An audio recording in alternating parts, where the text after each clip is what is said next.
Donc, la liste noire. L'autre problème, la liste noire. Je suis très étonnée que ce matin, la ministre ne nous ait pas annoncé d'entrée de jeu que la liste noire n'existerait plus. Qu'est-ce que la liste noire?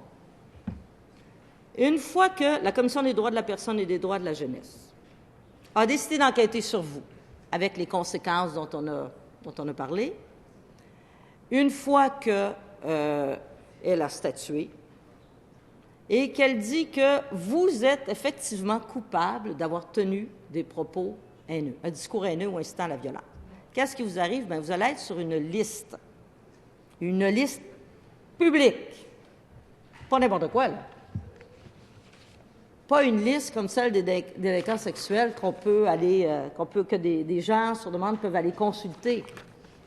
Pas ça, là, qui est entre les mains, je pense que c'est entre les mains de la sécurité publique ou de la SQ, puis qu'il faut, par exemple, un CALAC, un centre d'aide aux victimes de violences pour aller voir. Bon, il y a des choses, il y a une manière, là. Non.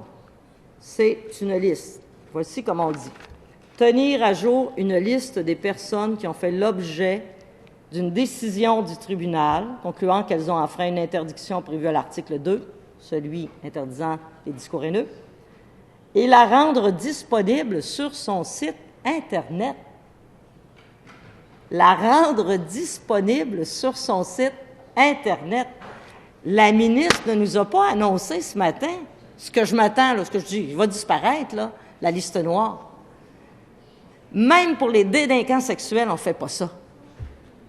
Même dans un processus rigoureux, code criminel, et avec preuve hors de tout doute de raisonnable, délinquants sexuels, un des crimes les plus horrifiants dans une société, on ne fait pas ça.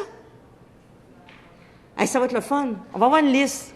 Ça va être marqué « Délinquants sexuels, Jean Tremblay ». Il y a à peu près 300 Jean Tremblay au Québec. Je me suis laissé dire, j'ai appelé des gens. À peu près 300 Jean Tremblay au Québec.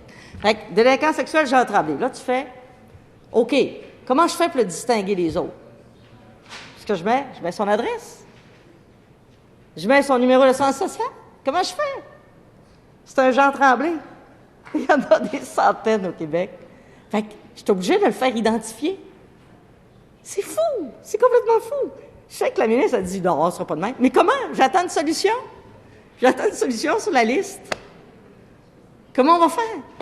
Et une liste publique. En plus, il y a des gens qui sont venus me dire, ah, mais si, après, il y a une erreur judiciaire, ou après un certain temps, on pourra vous enlever de la liste.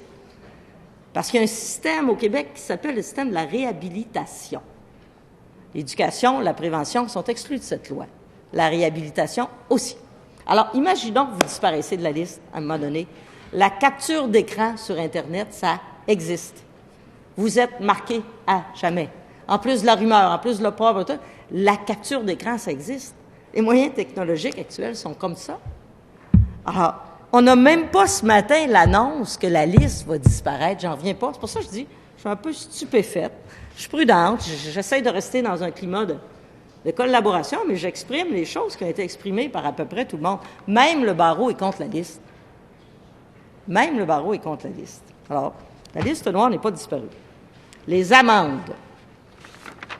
Il y a des amendes prévues dans la loi qui peuvent être assez salées, mais vraiment assez salées. Et j'imagine qu'un jeune sur Twitter, parce que ça aussi, un discours haineux sur Twitter, tu peux être traîné devant un CDPDJ par quelqu'un.